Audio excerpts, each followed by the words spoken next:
Puis après Luc 4, du 1er au 13e verset, nous allons prendre Éphésiens 6, du 10e au 16e verset.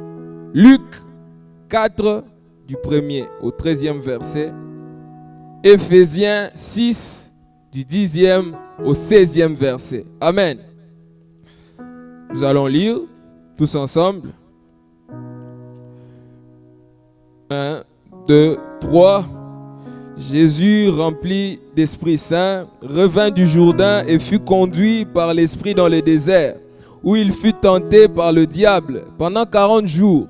Il ne mangea rien durant ces jours-là, et quand ils furent achevés, ils eurent faim.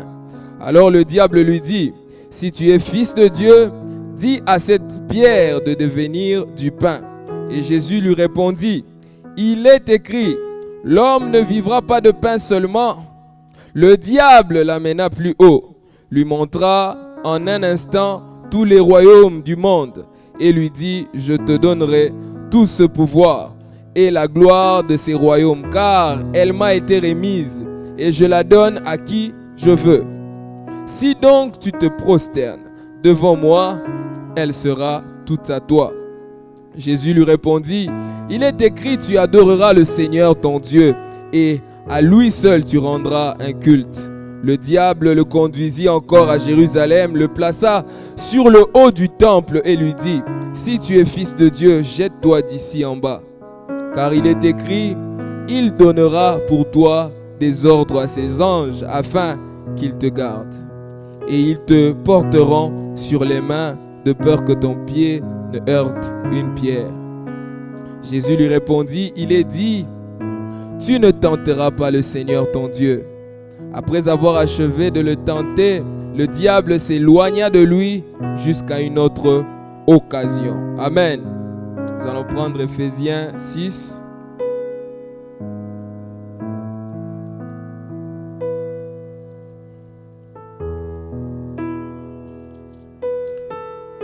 Éphésiens 6, du 10e au 16e verset, je lis au nom du Seigneur. « Au reste, fortifiez-vous dans le Seigneur et par sa force souveraine, revêtez-vous de toutes les armes de Dieu afin de pouvoir tenir ferme contre les manœuvres du diable.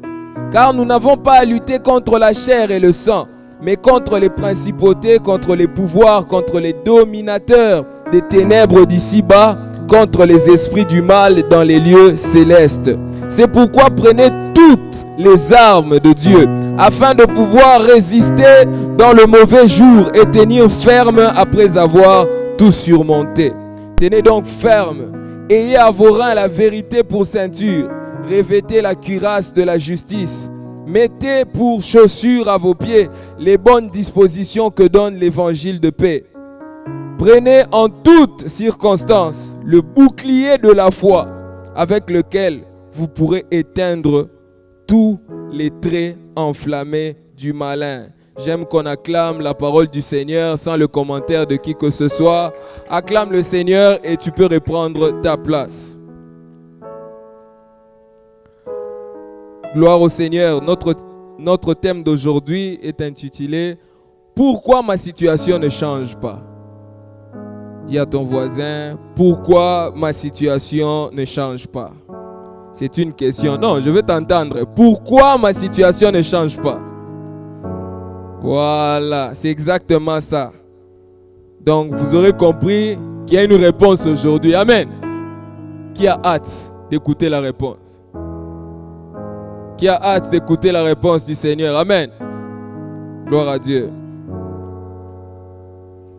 En parlant de la vérité, ça me revient toujours quand je pense à mon enfance.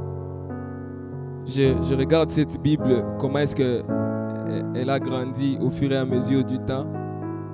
Avant, ceux qui connaissent, ceux qui se rappellent, je ne sais pas si ici c'était comme ça.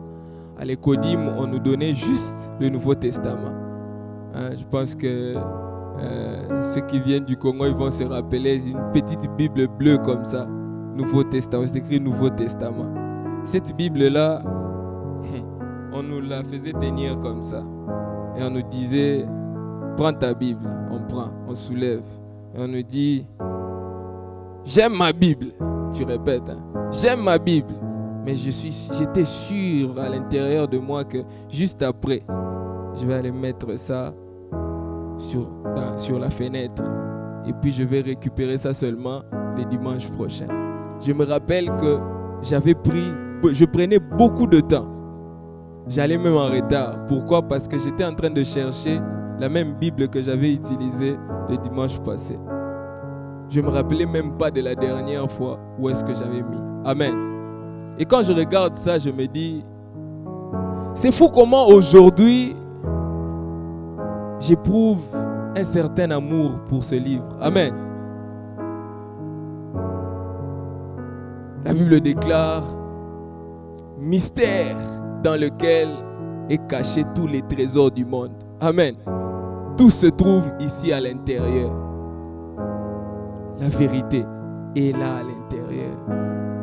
Et ça me faisait rire encore quand je répondais bien à l'écodim, à une question où j'avais retenu un verset et qu'on m'amenait des fascicules, de petits livres où on me disait, tu vois, on dessinait maintenant les personnages de la Bible. On me disait, tu vois, c'est David. Là, c'est Goliath. Je dis, ok. Puis on me dit, c'est Jésus ici. J'ai dit, ok. Lui, Jésus, j'ai dit, oui. Ils disent, ouais, c'est Jésus. Les pauvres encadreurs de l'écodim. Je dis, oui, c'est Jésus. C'est lui, Jésus. Je reviens le dimanche prochain. Je réponds bien à une question. On me pose encore la question. On me donne comme cadeau, hein, le fascicule, un autre. J'ouvre. Je vois une personne. J'ai dit, mais lui, c'est qui?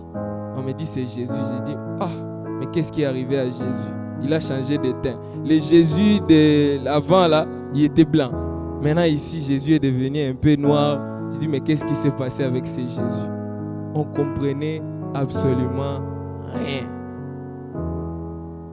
Mais là où ils sont en train de me regarder, je ne sais pas moi s'ils sont en train de me regarder, que le Seigneur vraiment les bénisse.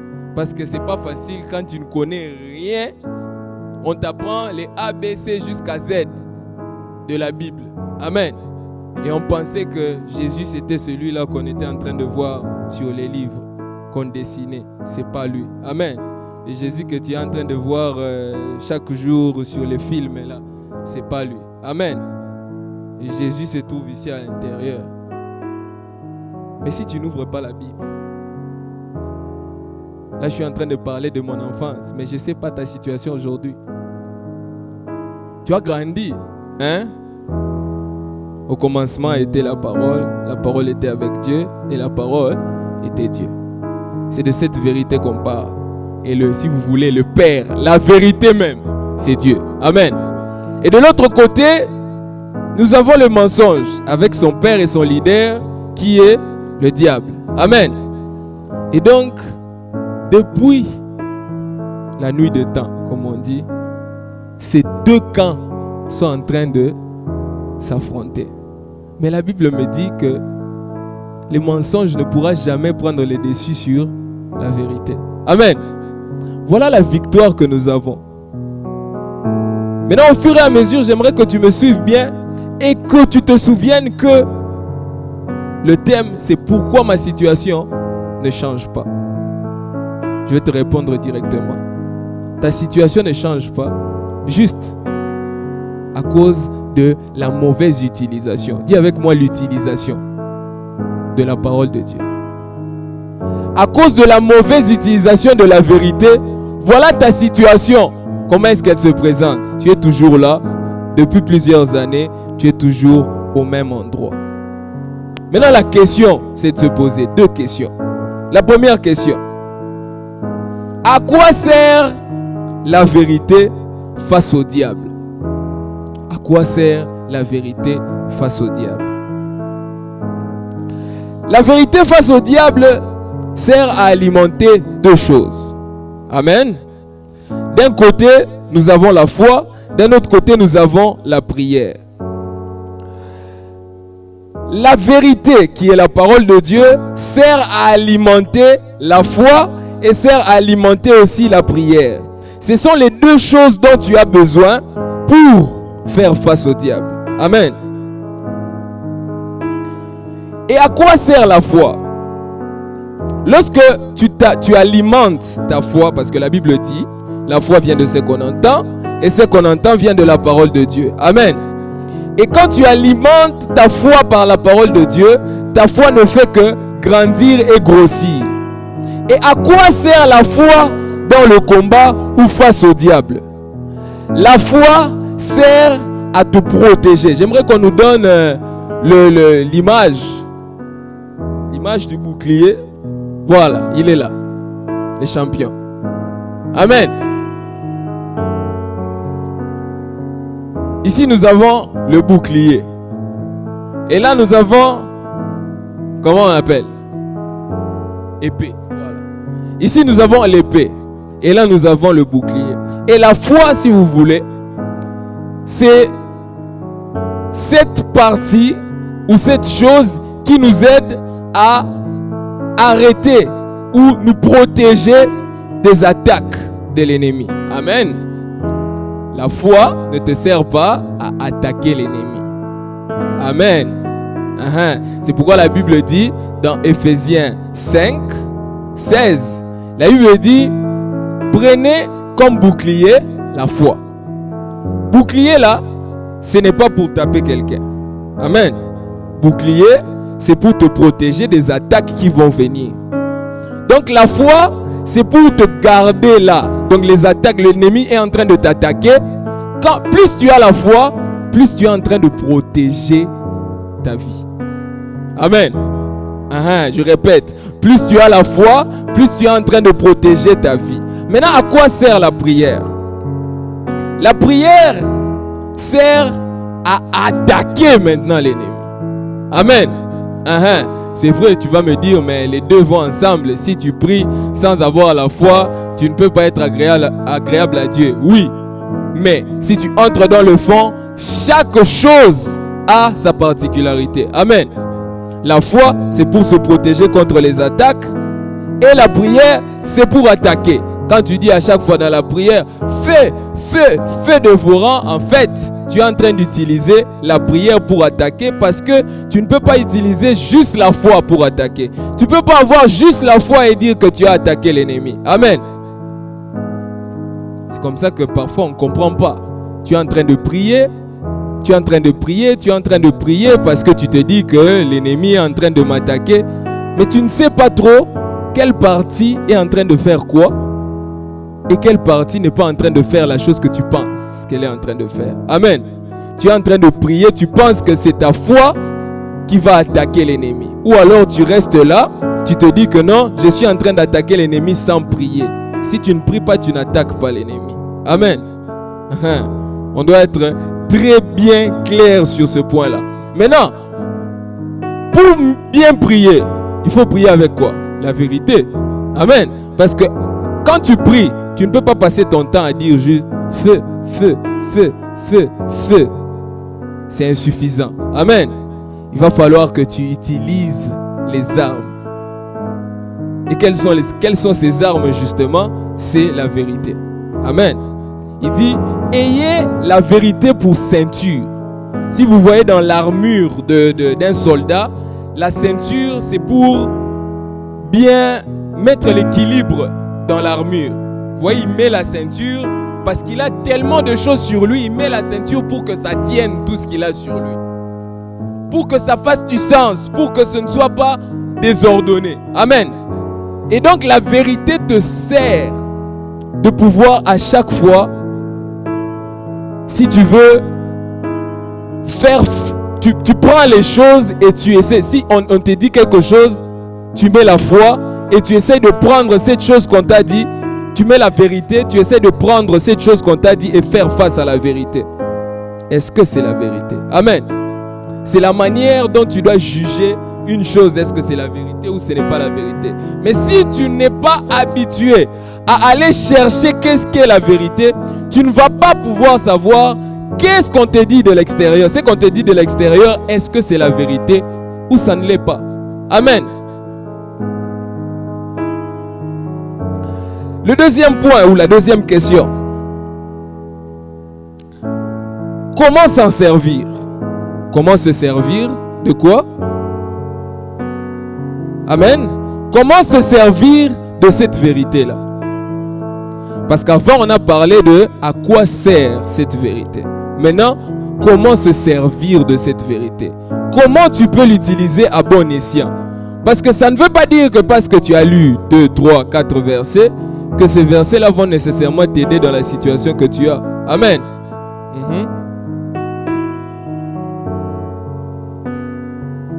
Ce n'est pas tout verset qui amène la victoire. C'est le verset qu'il faut pour la situation, pour cette situation donnée. Amen. Tu as des attaques et tu viens, tu es en train de prier, tu dis bon, tout ce qui se trouve dans la Bible c'est la vérité. Puis après tu dis, je veux faire face à ce combat et je dois utiliser le verset. Le seul verset que tu as lu, c'est Jean 3,16. Amen. Donc, face à ce combat, tu utilises Jean 3,16. Car Dieu a tant aimé le monde, il a donné son Fils unique. Est-ce que car Dieu a tant aimé le monde, il a donné son Fils unique, va te sortir de cette situation-là? Non. Ça ne veut pas dire que parce que ça ne te sort pas de cette situation que ce n'est pas la vérité. Tout verset, ce n'est pas un verset de pouvoir appliquer dans tous tes problèmes. Amen. C'est pourquoi quand on est en train de... On m'a toujours donné un conseil. On me dit, si tu es malade, toutes les vérités sur la maladie dans la Bible doivent être connues par toi. Je répète, si tu es malade, toutes les vérités qui concernent la maladie ou la guérison, comme tu veux, doivent être vraies pour toi. C'est-à-dire, tu dois les connaître. Amen. Parce que dès que ces vérités-là sont en train de t'échapper, il y a un mensonge qui va arriver de la part de l'ennemi. Comment est-ce que tu vas affronter ce mensonge? Rappelez-vous, mensonge, vérité. Mensonge, vérité. Amen. On dit prière d'intercession, de combat spirituel. Tu ne lis pas ta Bible, comment tu vas prier? Dis-moi. Comment tu vas prier? Parce qu'on prend la Bible à la légère. On pense que, non, le pasteur va prier pour nous. Ou le pasteur va apporter la connaissance pour nous. Non. Le pasteur dirige l'église en ce qui concerne la connaissance. Mais le pasteur ne prend pas la connaissance et met ça dans ta tête. Amen. Dans nos églises aujourd'hui, on prend toutes les responsabilités. On met sur l'encadreur ou sur le pasteur.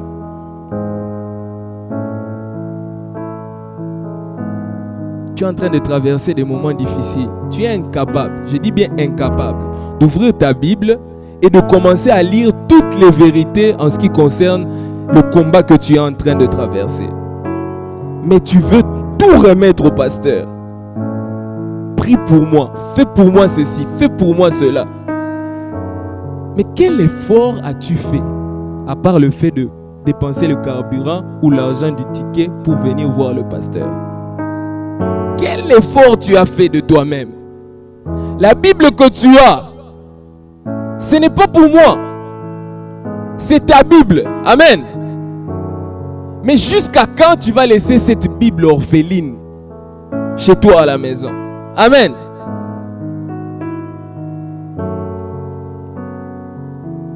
Quel âge as-tu depuis que tu as eu cette Bible? Aujourd'hui, maintenant, ça va faire combien d'années? Face aux situations, est-ce que tu peux me dire quel verset t'a déjà aidé pour quelle situation que tu as rencontrée dans ta vie? Est-ce que tu peux me dire aujourd'hui?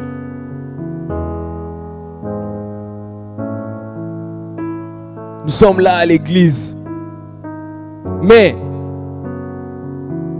la maturité est en train de manquer. Amen. On ne peut pas continuer à être une église où on n'élève que des bébés qui ne grandissent jamais. Amen. Même à la maison, quand vous avez un bébé qui ne grandit pas, il y a un problème. On va te dire problème d'hormones, problème de ceci, problème de cela. Un papa de 30 ans qui est en train de faire des jeux des bébés.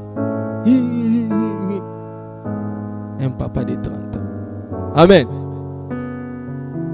Tout ça, c'est dû à quoi? C'est dû au fait que tout ce qui t'arrive, tu prends, tu vas mettre entre les mains d'une personne qui a l'habitude de t'aider. Ça peut être le pasteur ou ça peut être je ne sais pas qui. Ouais, mais on va le faire. Mais jusqu'où on va le faire? Amen. Pour venir à l'église, c'est un grand problème. Il faut qu'on aille te chercher, qu'on prenne un cortège, qu'on vienne te chercher. C'est bien, on va venir te chercher, il n'y a pas de problème. C'est une manière de dire. Et toi? Quand est-ce que tu vas dire, je viens à l'église? Tu es déjà où? Il faut que je vienne te dire, tu viens à l'église? Amen. Pourtant, ça fait longtemps on est avec toi. Mais jusqu'à quand on va continuer à marcher de cette manière? Jusqu'à quand? Parce que ce qui arrive, c'est que tu ne viens pas à l'église. Tu n'ouvres pas ta Bible. Tu ne viens pas aux études bibliques. Tu ne viens nulle part. Un bon jour, les attaques arrivent et frappent à ta porte. Là, maintenant, tu commences à chercher l'église. Laisse-moi te dire, l'église, c'est pas Dieu ou l'église, c'est pas ton concessionnaire. Amen. Où tu viens seulement quand tu as un problème. C'est vrai, dans l'église, nous sommes censés résoudre le problème des gens. Parce que Christ n'est pas venu pour les gens qui n'ont pas besoin de lui. Il est venu pour ceux qui ont besoin de lui. Là, on est d'accord. Mais toi, maintenant, depuis que tu es venu, vous pensez que Christ est venu pour ceux qui ont besoin de lui et sans les faire grandir? Même les disciples, il était avec ses disciples, les 12. Il a fait quoi? Il a enseigné. À un moment donné, les disciples sont devenus grands. Même dans le monde, on dit petit poisson deviendra grand. Amen. Mais toi, depuis petit poisson jusqu'à aujourd'hui, tu es toujours petit poisson. Réveille-toi, réveille-toi. Réveille-toi, c'est le moment. Christ revient bientôt. Mais tu es encore là. Depuis que tu connaissais 2 versets. Jusqu'à aujourd'hui, c'est seulement les 2 versets que tu connais. Devant les situations difficiles, comment tu vas faire face? Je ne sais pas. C'est pas regardez, c'est pas parce que tu étais à l'église aujourd'hui que quand tu vas sortir, tu vas pouvoir faire face à toutes les situations qui vont arriver. Non. D'ailleurs, la plupart des situations auxquelles tu vas faire face, si victoire il y a, tu vas l'obtenir par tes propres efforts. Quand j'ai dit tes propres efforts, c'est quoi? Toi dans la Bible. Pas les pasteurs dans la Bible pour toi. Amen. Toi dans la Bible. Toi dans la Bible. Les jeunes, tu es jeune, tu es là. Demain, tu vas très certainement te marier. Quel père seras-tu? Quelle mère seras-tu pour tes enfants? Un papa qui connaît que Jean 3,16. Une maman qui est en train de gérer toute une famille, mais qui ignore même les trésors qui se trouvent dans la Bible. Mais face aux situations, maman, comment est-ce que tu vas faire face? Comment? Amen. Ne regarde pas ta jeunesse, que personne ne méprise ta jeunesse. Lis la Bible, cherche ce qui se trouve à l'intérieur. À un moment donné, il faut qu'on change de statut. Amen. À un moment donné, les gens t'ont connu seulement à celui-là. Il y a des frères, ils se lèvent, ils disent aujourd'hui, on dit seulement, il va prier. Il y a un groupe, on dit, bon, le frère Israël va prier. Le frère en train de 10 ans à l'église. Frère en train de gratter la tête parce qu'on t'a dit de prier. Voyons. Hein? Quelqu'un va dire, mais voyons.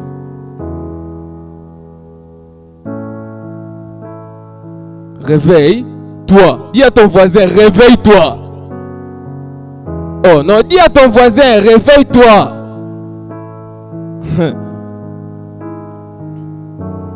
La vérité, elle est très nécessaire, hyper nécessaire. Amen. D'ailleurs, est-ce que vous savez que ce n'est pas toute maladie qui est nécessairement causée par une attaque? Amen. Tu es malade, tu peux penser que non, c'est une attaque. Attaque de l'ennemi. Toi, tout, attaque de l'ennemi. Tout, c'est l'attaque de l'ennemi. Même les histoires dans la Bible. Comment tu vas savoir qu'une maladie... L'autre fois, j'avais prêché sur l'impact du sang dans la destinée. Comment tu vas savoir que c'est héréditaire, cette maladie? Ça vient des ancêtres. C'est maintenant que ça atterrit chez toi. Comment tu vas savoir? Comment tu vas savoir que ce sont des alliances? Comment tu vas savoir? Si tu ne lis pas la Bible. Si tu n'as même jamais lu une histoire où ça te parle des problèmes héréditaires, des problèmes générationnels qui sont en train de descendre, comment tu vas savoir?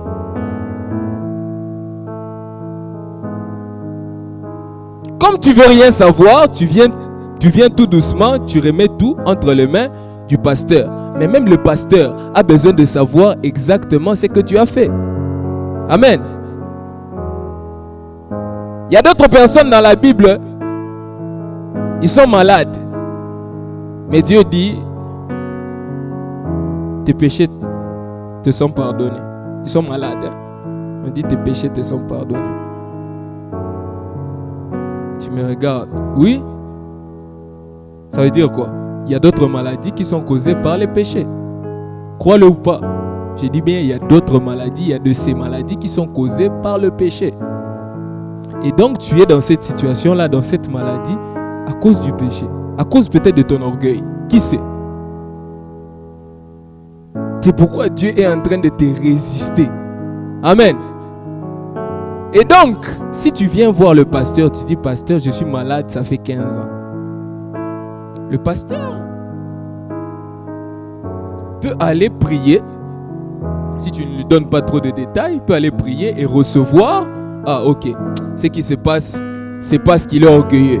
Amen. Mais une autre situation peut arriver, par exemple,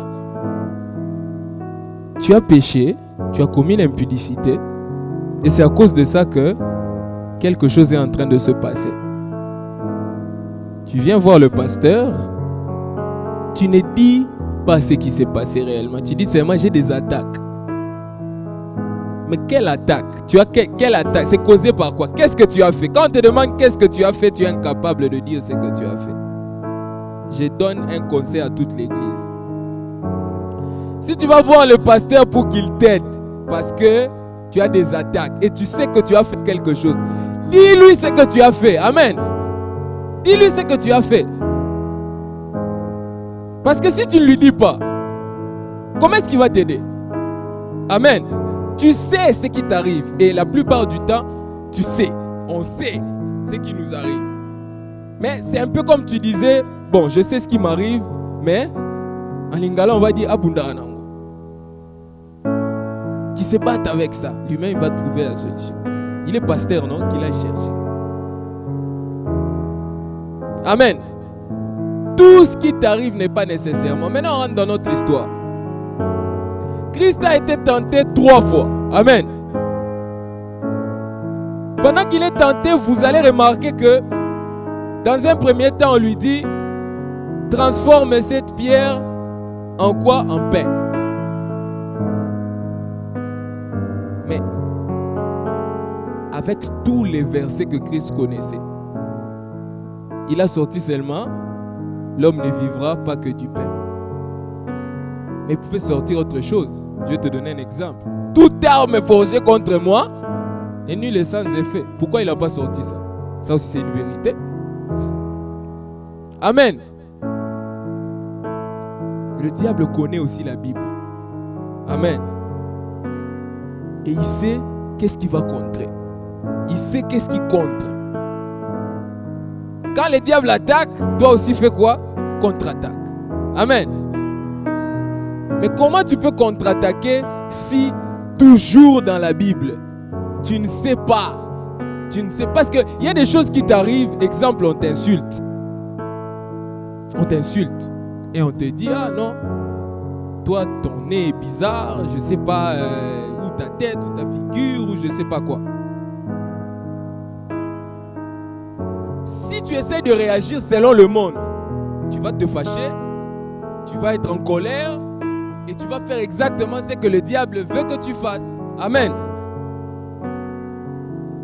Mais si tu connais la Bible, tu vas te rappeler que quel que soit le défaut que tu as, est-ce que tu sais que quand on va ressusciter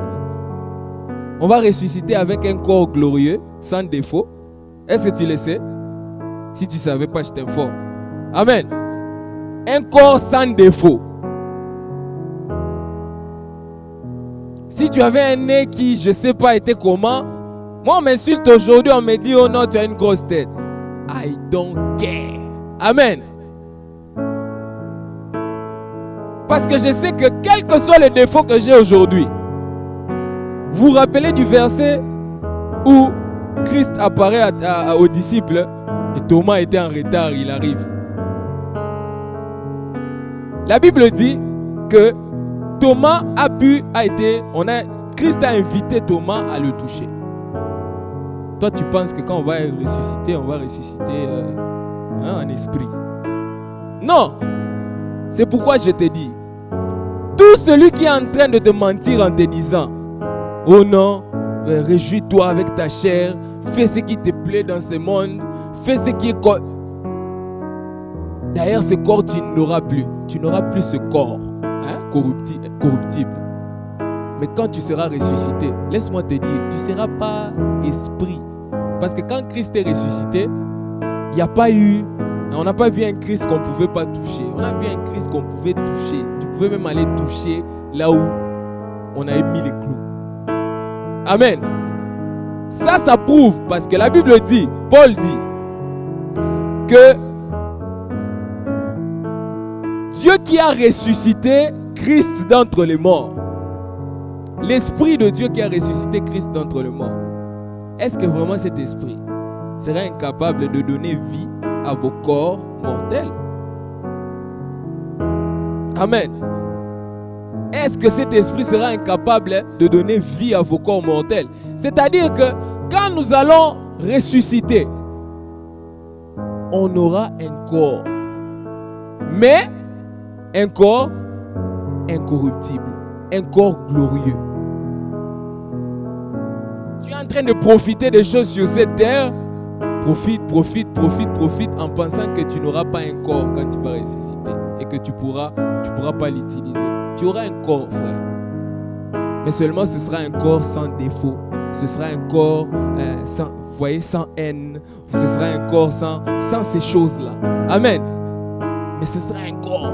Donc celui qui va te dire, tu as une grosse tête, tu as un défaut, dis, je suis de passage dans ce monde. Amen. D'ailleurs, je suis de passage dans ce monde parce que je sais que ce corps mortel portera la gloire. Amen. Et cela va tout changer.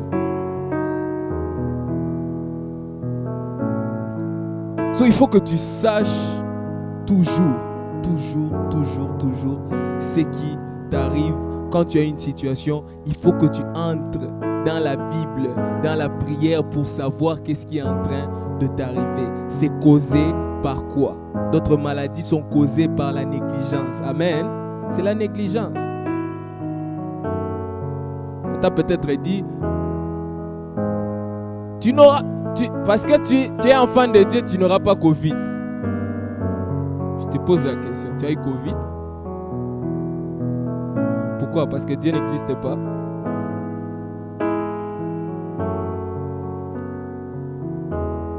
On dit distanciation sociale, masque. Tu ne fais pas. Tu penses vraiment que tu es en train de t'exposer, tu penses vraiment que Covid ne va pas venir. Dieu te protège. Dieu te protège. Je dis bien, Dieu te protège. Mais si toi-même, tu vas toi-même te livrer, tu penses quoi? C'est comme une personne qui dit Dieu me protège, je vais sur le highway, sur l'autoroute, je dépose ma voiture à côté, je sors et je vais me mettre par terre. Les voitures sont en train de rouler à 110, à 120. Dieu me protège, je ne vais pas mourir. Tu vas mourir, frère, tu vas mourir. Je te dis avant que tu le fasses, tu vas mourir. Dieu te protège, hein? Mais tu vas mourir. Pourquoi?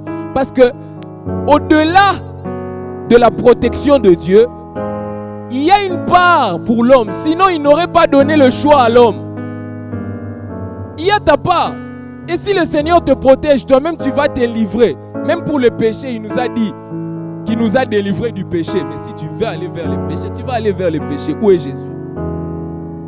Le péché t'a pris. Tu es dans le péché. Où est Jésus? Parce que tu t'es laissé emporter. Donc tout ça, ça veut tout simplement dire que ne vous laissez pas borner par peut-être ce que tu as entendu, peut-être quelqu'un l'a je sais pas dit, peut-être je sais pas quoi. Mais il faut que tu ailles dans la Bible pour voir c'est quoi la vérité. La vérité c'est que Dieu te protège.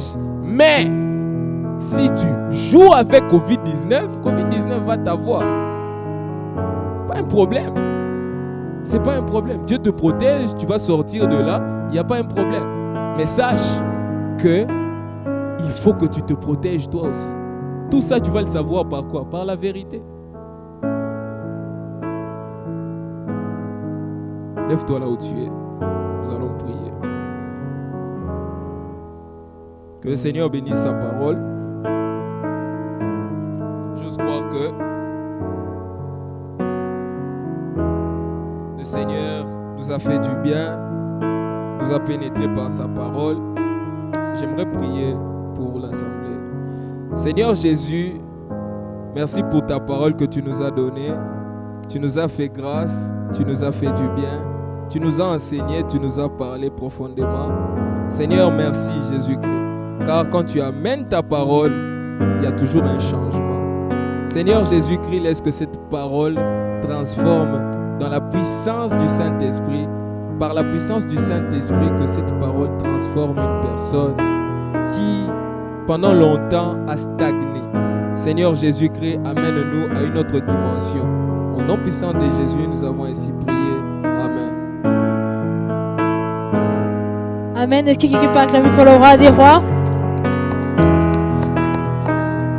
Amen. Est-ce que quelqu'un a été béni? Gloire à Dieu qui est éternel, béni son serviteur, le frère Israël. Et sans plus tarder, nous allons passer aux offrandes.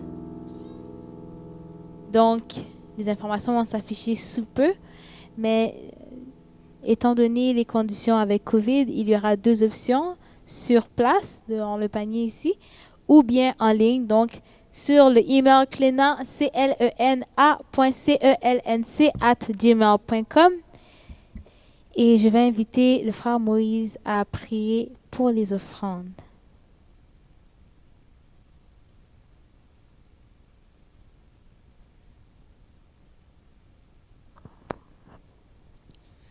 Éternel Dieu de gloire, nous venons devant ton trône pour te dire merci.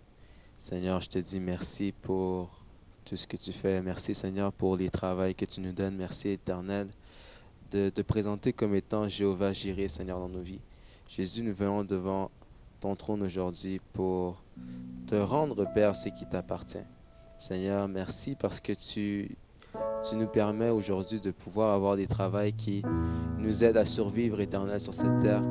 Mais Père, aujourd'hui, nous voulons te remettre ta part. Nous voulons te rendre, Éternel, ce qui t'appartient en guise de reconnaissance, Seigneur.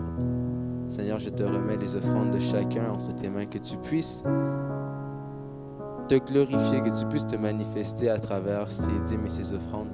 Seigneur, que tu puisses multiplier à ceux qui en ont et que tu puisses, Éternel, pourvoir et donner à ceux qui en ont pas. Permets à ce que prochainement, Éternel, toi qui es le Dieu qui pourvoit, que ceux qui n'ont pas, Seigneur, puissent eux aussi pouvoir se réjouir de te donner, car il y a plus de joie à donner qu'à recevoir. C'est au précieux nom de Jésus que nous avons ainsi prié avec l'aide du Saint-Esprit et nous disons Amen. Amen.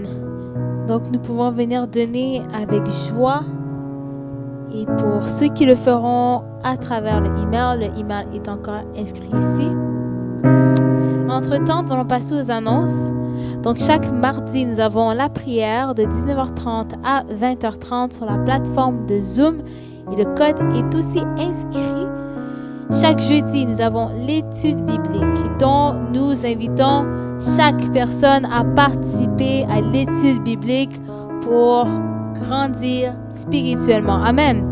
Donc, l'étude biblique, c'est chaque jeudi de 18h30 à 20h. Nous sommes tous invités des invités qui inviteront aussi des invités.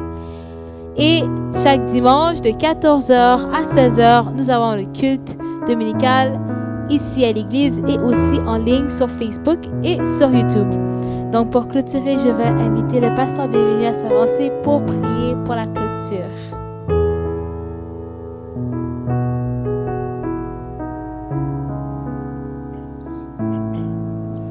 Amen.